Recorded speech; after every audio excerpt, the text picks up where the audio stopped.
Sairam. Welcome to my channel Shri Saidevi చరణాలు. బాబా గారి అనుగ్రహంతో మరికొన్ని లీలలు ఈ వీడియోలో తెలుసుకునే ప్రయత్నం చేద్దామా. బొంబాయిలో ఒక ఆఫీసులో పనిచేసిన ఒక గుమస్తా పార్షీ మతస్థుడు ఇలా రాశాడు: మా అన్నగారికి పిచ్చెక్కి వైద్యులు నయం చేయలేకపోయారు. అది సాయిబాబా అనుగ్రహంతో తగ్గిపోతుందని ఎవరో చెప్పడంతో మా అన్నగారిని తీసుకొని 1913 సంవత్సరంలో మొదటిసారి షిరిడీకి వచ్చాను. తర్వాత అతనిని షిరిడీలోనే అమీన్ దాస్ మెహతా అను భక్తుని వద్ద నుంచి నెలకు 30 రూపాయలు పంపించాను. కొద్ది మాసాల పాటు బాబా హారతులకు హాజరై వారి ఆశీర్వాదం ఊది తీర్థం తీసుకోవడం వలన ఏ మందులు వాడకుండానే మా అన్నగారికి ఆ వ్యాధి తగ్గడం ఆశ్చర్యకరం. నా 12వ సంవత్సరంలోనే నేను రోజు బాబా పటానికి నమస్కరించుకునేవాడిని. ఆయనను తరచుగా నాకు స్వప్నంలో దర్శనమిస్తూ ఉండేవారు.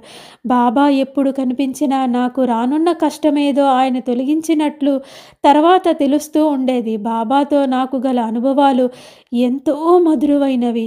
వారి సన్నిధికి వెళ్ళగానే నాకు ఉన్న అన్ని సమస్యలు మర్చిపోయేవాణ్ణి. ఎట్టి బాధ, ఆందోళన, చింత, భయము ఉండేవి కాదు. నా మనసు నుండి అన్నీ తుడిచిపెట్టుకుపోయేవి. వారి సన్నిధిలో ఆనందంగా గడిచిపోయేది. అది అన్నిటికంటే ఆశ్చర్యకరమైన విషయం. ఇప్పటికీ కూడా ఆయన కలలోకొస్తే అట్టి అనుభవమే కలుగుతుంది. నాకు ఆయన ఎంతో దయామయుడు. ఆయనకు సర్వస్వం తెలుసు. వారిని దర్శించే నాటికి 1913లో నేనెంతో పేదవాడిని. కేవలం నాకు 60 రూపాయల జీతంతోనే నేను పనిచేస్తూ ఉండేవాడిని.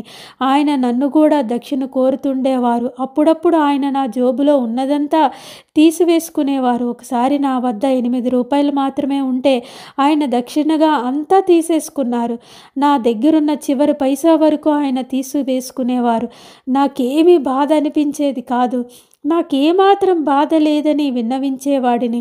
అటు తర్వాత ఆయన నన్ను దక్షిణ అడగడం మానివేశారు. నా వద్ద నున్నదంతా ఆయనకి ఇచ్చివేయడం వలన నాకెన్నడూ ఎట్టి బాధ కలగలేదు. ఇచ్చింది పరమాత్మ, తీసుకుంది సద్గురువు. మనకు ప్రసాదించడం ద్వారానే గాక మన నుండి తీసుకోవడం ద్వారా కూడా వారు మనల్ని అనుగ్రహిస్తున్నారని మనం అందరూ గ్రహించాలి. ఆహా, ఎంత చక్కగా వర్ణించి చెప్పాడో కదా. ఈ విధంగా బాబాను అర్థం చేసుకున్న వాళ్ళకి సంపూర్ణమైన బాబా గారి అనుగ్రహం దక్కేది. మరొక భక్తుడి కోసం తెలుసుకుందాం. రాజాభల్లి మహమ్మద్. బాంద్రాకు చెందిన రాజాభల్లి మహమ్మద్ ఇలా రాసుకున్నాడు: నేను నాసిక్లో పనిచేస్తూ ఉండగా ఒకసారి నా వృత్తికి సంబంధించి సరుకు రావడం ఆలస్యమైతే ఆ సమయంలో నేను సాయిని దర్శించి ఆయనకు ఒక కొబ్బరికాయ కలకండ సమర్పించుకున్నాను. ఆయన నన్ను దక్షిణ అడుగలేదు. నేను సమర్పించలో లేదు.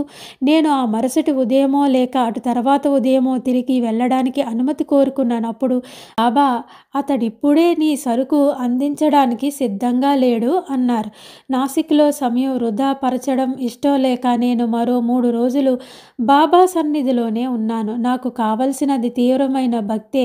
నా చివరి శ్వాస సంపూర్ణమైన విశ్వాసంతో విడిచి సద్గతి పొందడమే.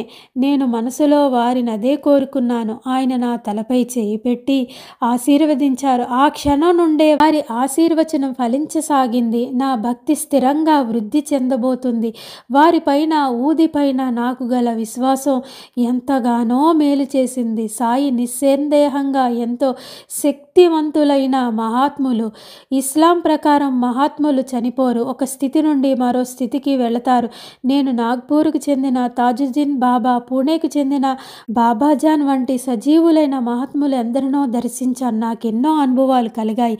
మనకై మనము 100 సార్లు ప్రార్థించడం కంటే మహాత్ములు సన్నిధికి ఒక్కసారి వెళ్ళడం మేలు అన్న లోకోక్తి నేను దృఢంగా నమ్మి ఆచరిస్తున్నాను అని రాజాభల్లి మహమ్మద్ తన స్మృతులు ఈ విధంగా వివరించారు. విధంగా బాబా తన చెంతకు చేరిన తన భక్తులందరినీ కూడా సద్గతి ప్రసాదించి వారికి ఏం కావాలో అవి సంపూర్ణంగా ప్రసాదించి చెడు మార్గం పట్టకుండా, చెడు ఆలోచనలు రాకుండా, ఏ స్థితికి ఆఖరి క్షణంలో మనం ఏమి కోరుకోవాలి అనేది కూడా బాబా వాళ్ళకి ప్రసాదించేవారు. అంతేకాకుండా తన భక్తుడి యొక్క అన్నగారి పిచ్చిని తగ్గించి బాబా మంచి భక్తి మార్గంలో నడిపించి ముక్తిని కూడా ప్రసాదించారు సమర్థ సద్గురు అయిన సాయినాథుల వారు. మరెంతోమంది సాయి భక్తుల కోసం బాబా మనకు తెలియజేయాలని మనస్ఫూర్తిగా ఈ సాయి దివ్య చరణాలు పట్టుకొని వేడుకుంటూ మరెన్నో విషయాలు బాబా మనకు తెలియచేయాలని మనస్ఫూర్తిగా బాబాని ప్రార్థిస్తూ సమర్థ సద్గురు శ్రీ సాయినాథ్ మహారాజ్ కీ జై. ఓం సాయిరామ్.